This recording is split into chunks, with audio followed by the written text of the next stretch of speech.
So I'm going to talk a little bit about what you see on the walls.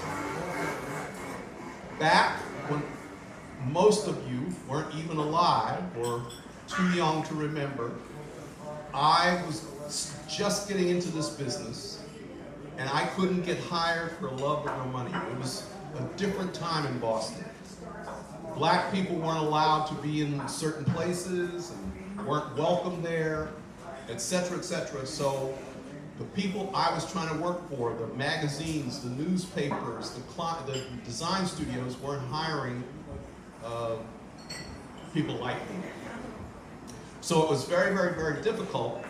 And as a result, I started to chase a lot of these musicians because it was a passion of mine.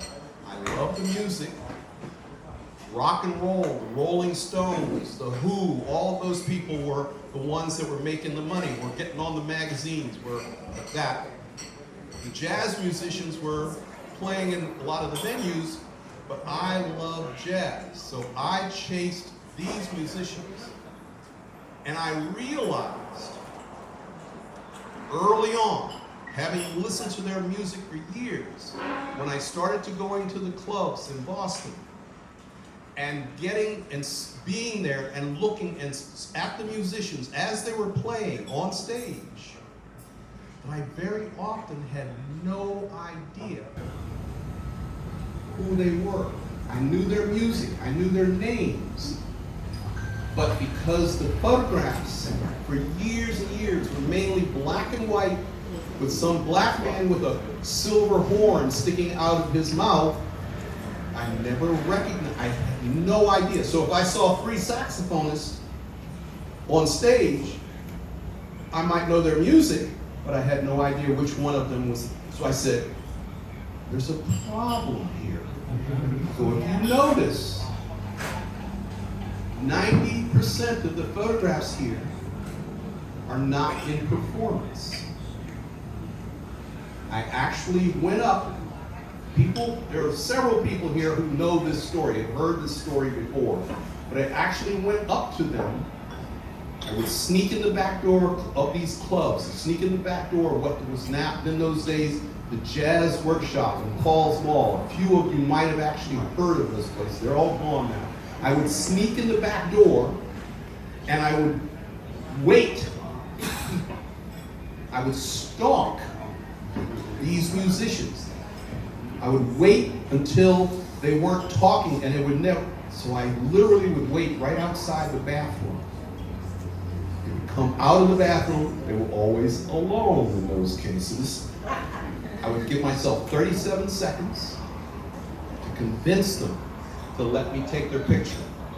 And in those days, this is years ago, they weren't as self-conscious. They said, take all the pictures you want. Take all the, I said, no. I don't want you in performance. I want to take you to my studio. I want to take you backstage. I want to take you to your hotel room. Whatever, where I can have you as to myself, we can arrange. And that's how most of the pictures were taken. Wow. But it was literally a way of my gaining entree to some of the magazines. If anybody, again, I'm going to talk about years ago. A lot of these people are dead, which is really, really, really sad when you think about it. Just so long ago, a lot of these people, I would convince that they were leaving a legacy. Their legacy that they had spent their entire life making sure was to record their music, was playing on stage and recording their music.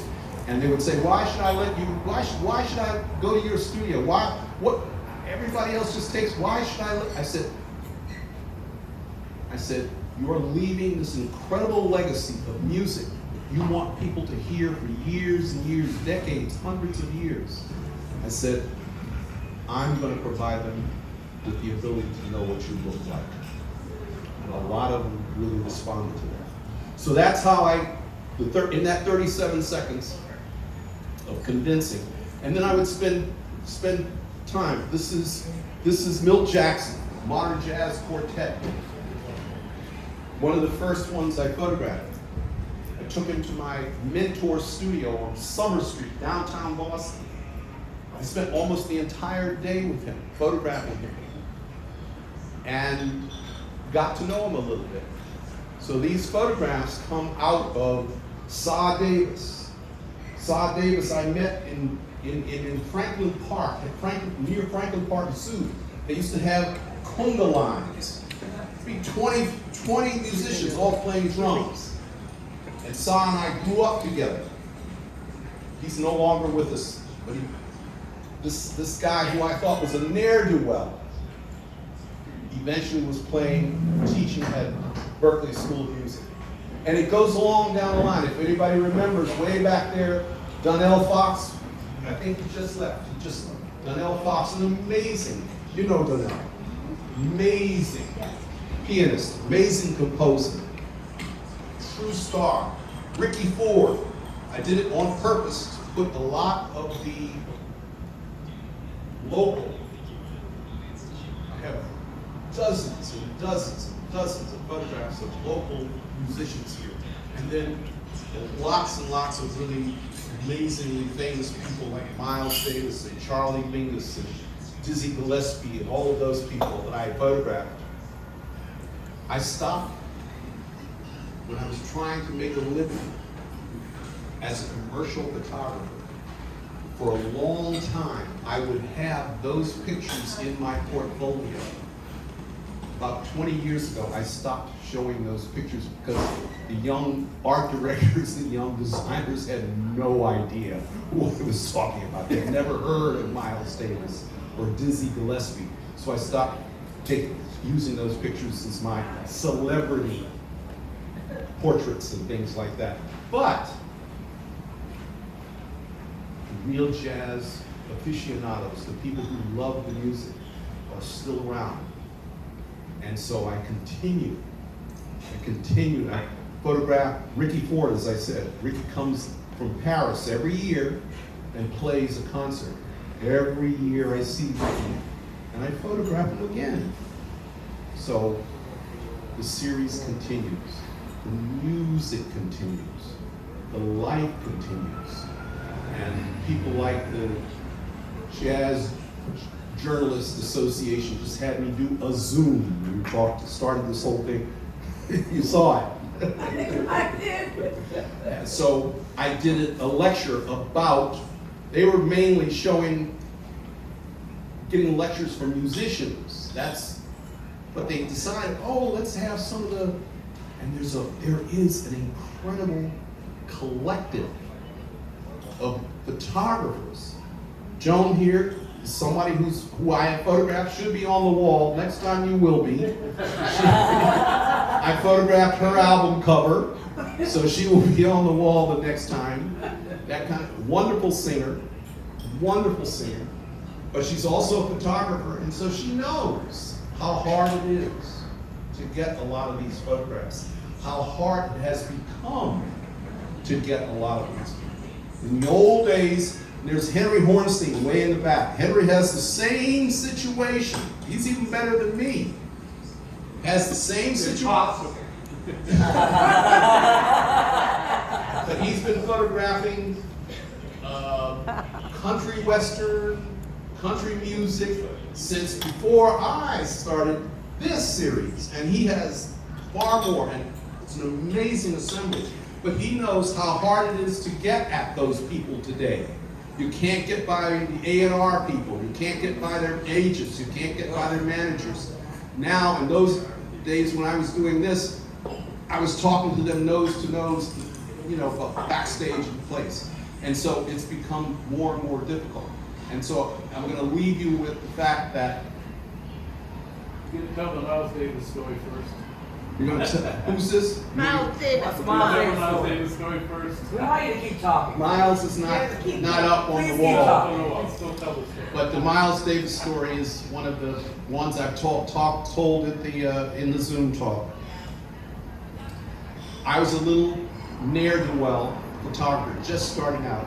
I worked with a French photographer who taught me everything there is to know about computer. He was amazing, just taught me large format and how to process film and how to use lights. And so one day I came into a studio, and his assistant said, "Hey, Lou, my brother said this famous musician just came into his gym." And I said, "Oh, that's right." And I knew this guy. He had no taste in music, so I just tossed him off. He said, No, this guy's really very famous." And I said, and I was trying to think, who's playing in town this week? Who's playing? He kept saying, he said, guess. Tell me some names. And I said, Dizzy Gillespie. I had no idea. And I just threw out 4 or 5 names. He said, no, he's really famous, really. I said, just as a joke, I said, Miles Davis? He said, that's him, he's in the gym. He said, I said, before he was able to get me the address out of his mouth, I had 1 foot out the door with my camera bag over my shoulder. A dead run. He was at a boxing gym. Miles Davis was a Golden Gloves boxer champion when he was young.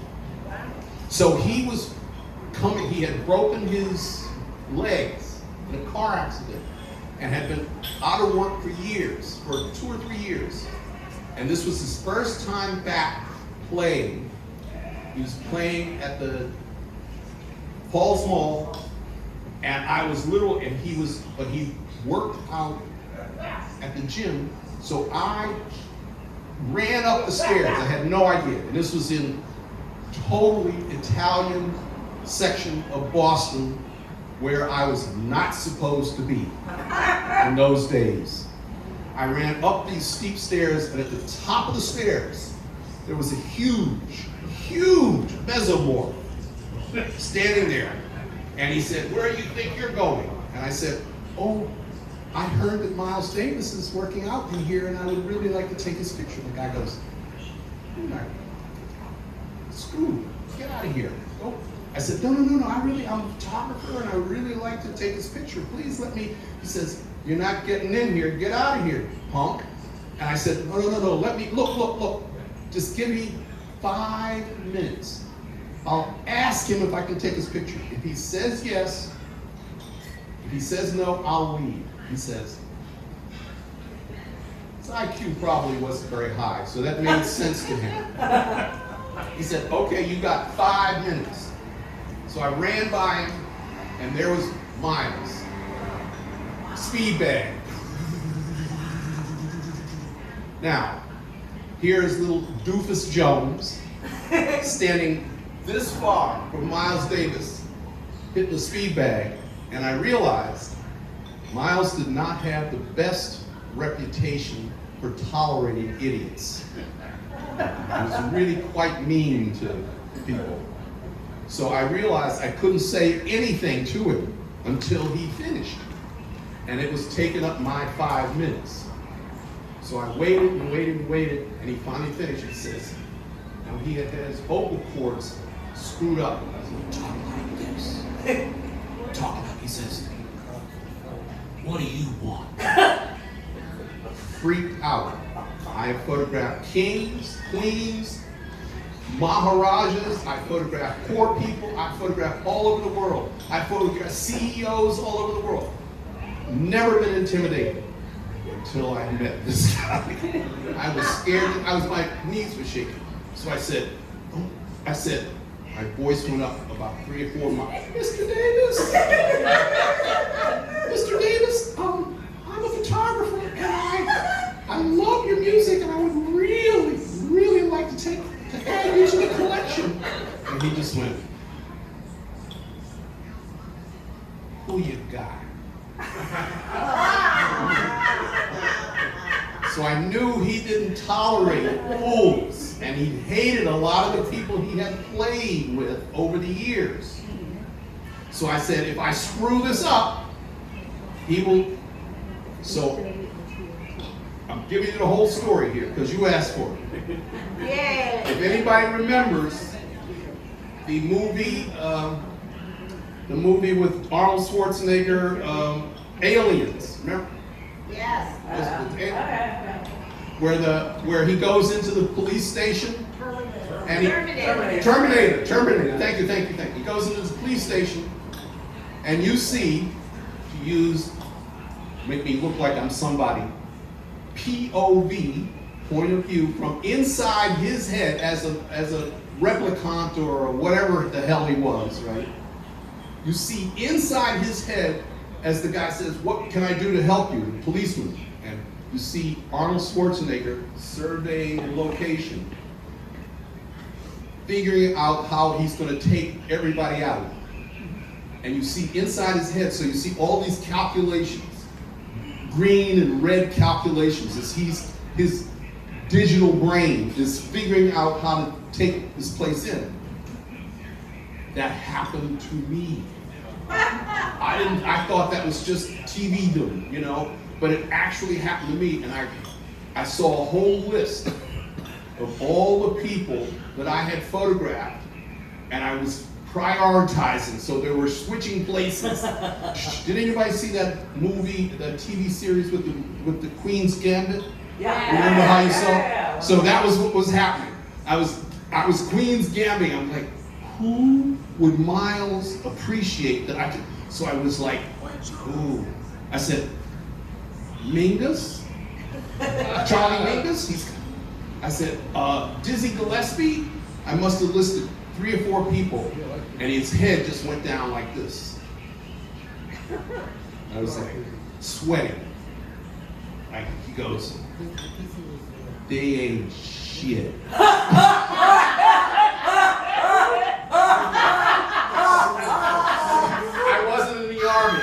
I wasn't in the army, but I was about to do a about face and leave.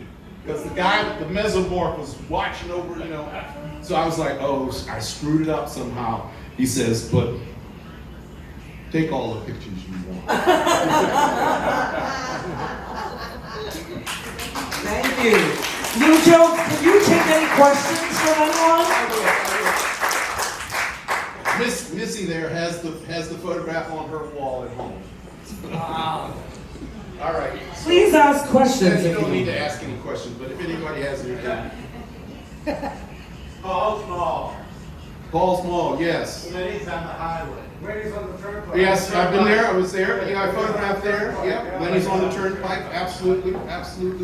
Thank you, everybody. I appreciate it. Yeah, there's questions. How did Parma get you to take these things out of cold storage? Well, they're not really in cold storage, but she's been chasing me. I've been chasing her. My boyfriend over there is talking over Lou Jones. You don't do that. Anyways, Chasing me for I've been years. chasing this guy for 1 year. And I tried to put him in the armory, and he came and I put up 350 paintings. Everybody who knows me, or if he just met me today, knows I'm the most maniacal art obsessor you'll ever gonna meet. And I put up 350 paintings in the armory, and he loved it. But I'm also fighting the city economic department and meeting with the city council. There's a lot of politics involved. So he came in and he saw these amazing jazz musicians, actually, if you remember, in the Armory Cafe. And he liked it, but I could tell when he wasn't getting back to me that he was like, and I don't know about these politics. And he even said to me, Parma, average people don't do your big fight, you're Promethean. I'm like, shut up, you're like 1,800 million times cooler than me. But then I said, well, how about the Middle East? Because I curate at the Middle East. He came in like 3 different sessions, actually, Monica, 3 of the different times, and he checked out the space, he watched it, and I kept up with him, and finally we have the great grace of having him. I have one last question. So, I love that you were talking about younger producers and everything, and I guess I'm a younger producer and not paid well, obviously, for all the work I do. Bizarre. Anyways, I am in love with Jill Scott Heron. I love him as a poet, as a producer, as a musician. I was talking to you when I was interviewing you, and I only did that so you would get up and talk yesterday. And in all our conversations, and Jill Scott Heron, when people came up to him, because I love poetry, by the way, just even more than theater and music, if you can even believe that. And, people would come up to Jill Scott Heron, as I was telling you, and they would say, how do you become such a good poet? And he started talking about Shakespeare, and he started saying, well, when I was a kid, everybody threw Shakespeare at me and said, where art thou? And I scratched my head, I was like, what the fuck is he talking about? And then everybody would say, well, that's deep. And he's like, well, I guess that's deep. And, obviously you see where he's going, right? Like, be real. And I just wanted you to talk about, because we just heard how real you are, and can you tell us, if you don't mind, I know it's a complex question, but how does that realness, because I feel it, I energetically feel it, but I'm not you. So can you tell us, if you don't mind, how that realness goes into the photographs that is around us? Well, we could be here for hours with that one. Go for it. I talked a little bit about how I had separated from, and I actually quoted the thing about seeing my original photographs of jazz musicians at the jazz workshop, and they were always black men with silver horns sticking out of their mouth, and I got a letter from somebody who said, screw you. Those were my photographs, and you just besmirched my technique. Swear to God. The guy whose photographs were at the, okay. But the idea wasn't that I didn't think they were good photographs. The idea was that I was trying to do something different. So we're trying to get to this idea of realness. So that's why I took them into my studio, or took them backstage, or took them to their hotel rooms in order to be able to talk with them, maybe get them to relax. They weren't just selfies. These were, I was trying to make something. I have moved away from this kind of photography in my current work. This was embryonic, the original kinds of photographs, to the way that I deal with trying to put people into how they are in everyday life, so that this is the simplistic attitude, but the idea of going to a foreign country, dropping into the middle of it, taking pictures, I want people to actually feel like they're there. And that's hard to do with portraiture, with the kind of standard selfie portraiture. So I'm trying to get people in their more everyday, it's not entirely true, but in their more normal way of going about things. The realness comes, and I appreciate your saying that, but it really has to do with trying to reject a lot of the cliches that I see other photographers, without going way over and trying to just be completely abstract with everything. I want people to live inside the photographs, to experience the people, and so maybe that's not a great answer, but at least it gets a little closer to what I'm trying to do. Okay? Thank you. Thank you so much. Let's take it again from the top. What a day it is. What a rare day. Why it's always like this. There's a smile on my face. Oh, you way. I could swear I was born. Oh, the music of life seems to be like a bell that keeps ringing me. And from the way that I feel when I never stop to feel, I could swear I was born. I would swear I was born, but it's almost like being in love.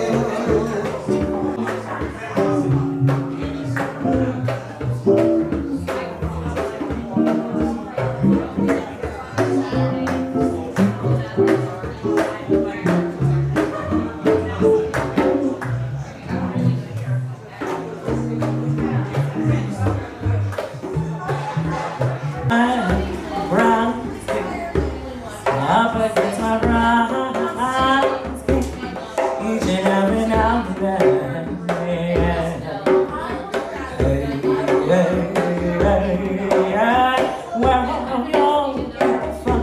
Oh, maybe Mississippi, Alabama. Apparently your skin has been kissed by the sun. You make me wonder where she's kissed a little friend. Every time you come around, something magnetic pulls me in, I can't get out. There's no reason I can tell my heart to slow down, and all I know is that I wanna lay it down. Every time I let you in, every time it happens as we're about to say, I give it.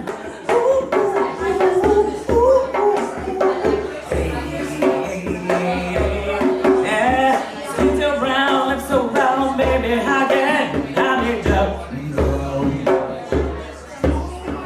Beautiful, my heart and hearing, like it's you make me feel like a queen.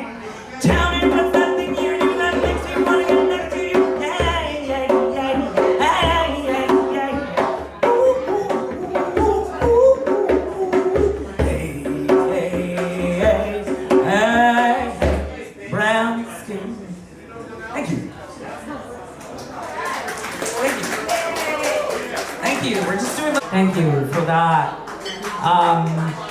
Right now, the Armory is under siege, and I'm kind of independently fighting that for the artists involved so we can stay there. What brings me along is you, the community, and what brings me along is singing. And there's a lot of culture in me that comes from my amazing parents. And right now, I wanna dedicate all of this to my dearly departed younger brother, who only passed away in his 30s about a year and a half ago. And I play this violin that is 200 years old and has passed through the kids who have traveled around the world, me and my two brothers. And so our Hindu culture and classical culture and all types of culture enervate me. So I want to give you a little bit of my culture and sing a few songs before our main leading jazz band comes back in. Manasa Bajune Guru Charanam Dustara Baba Sai Gara Taranai Manasa Bajune Guru Charanam Dustara Baba Sai Gara Taranai Manasa Bajune Guru Charanam Dustara Baba Sai Dustara Baba Sai Gara Taranai Manasa Bajune Guru Charanam Dustara Baba Sai Gara Taranai Guru Charanam Dustara Baba Sai Dustara Baba Sai Gara Taranai Da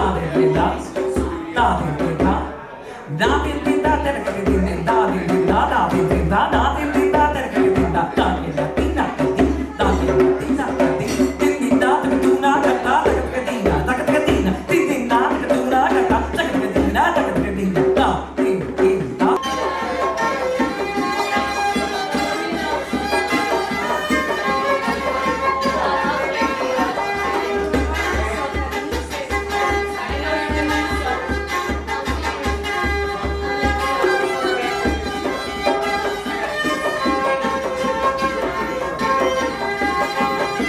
Here we go now. Summertime and the living is easy. Fishes jumping and the cotton is high. Your daddy's rich and your mama, she's good looking. So other baby, don't be crying. One of these mornings, you're gonna rise and you spread your wings and you take to the sky. But till that morning, there ain't nothing can harm you. And you may be standing by. Don't you cry. Don't you cry.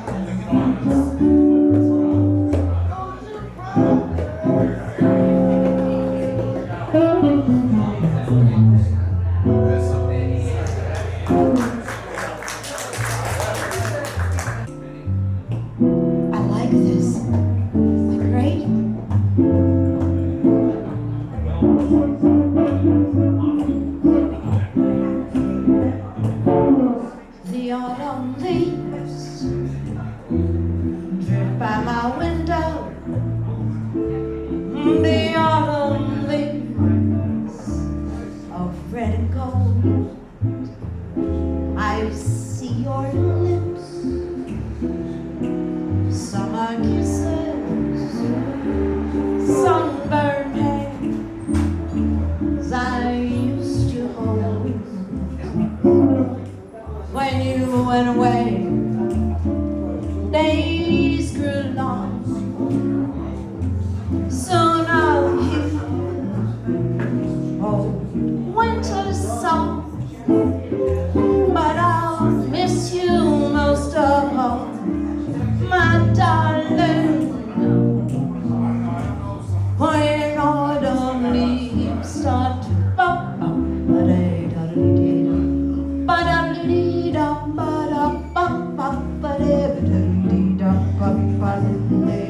Hurry, time to worry.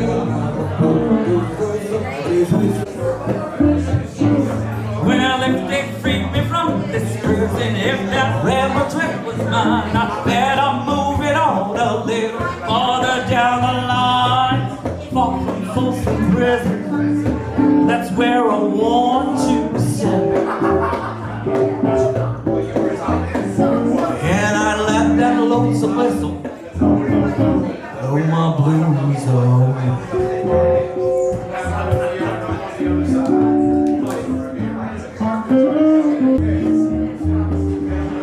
My heart was wrapped up in clover. I looked at you.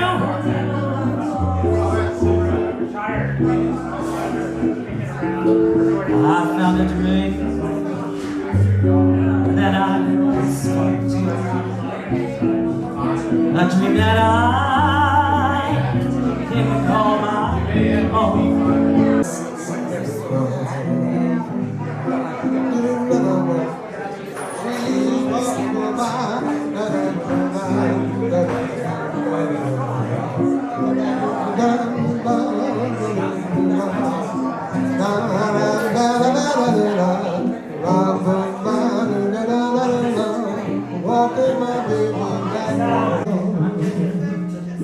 This funny thing called love. Who can solve this mystery? Why should it make a fool out of me? I saw you there one wonderful day.